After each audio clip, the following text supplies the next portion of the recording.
Hi mga people! I'm Kuya Paul. Okay ba kayo dyan? Sa araw na ito, ating nga alamin kung ano nga ba ang nurtured sa Tagalog. At bago tayo magpatuloy, huwag kalimutang mag-subscribe sa ating channel at kung gusto nyo pa ng maraming English to Tagalog and Tagalog to English translation, visit EnglishTutorHub.com and ProudPinoy.ph.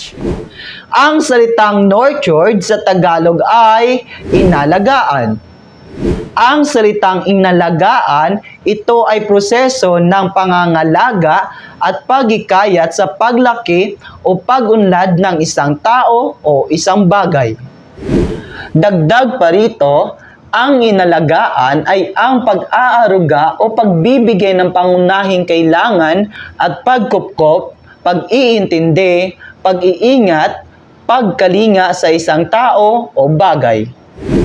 At ngayon, ako ay magbibigay ng pangungusap gamit ang salitang nurtured at ito ay aking isasalin sa Tagalog. Okay ba yon mga people? Ay, okay!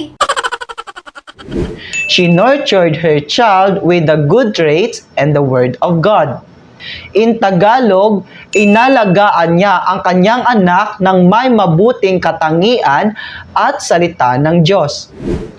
At ngayon, alam mo na ang salitang nurtured sa Tagalog. At kung gusto mo pang araw-araw ay may matutunan kang English to Tagalog in Tagalog to English translation, mag-subscribe sa ating channel para lagi kang updated.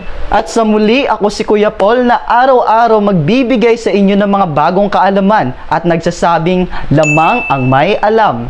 Maraming salamat po and God bless mga people!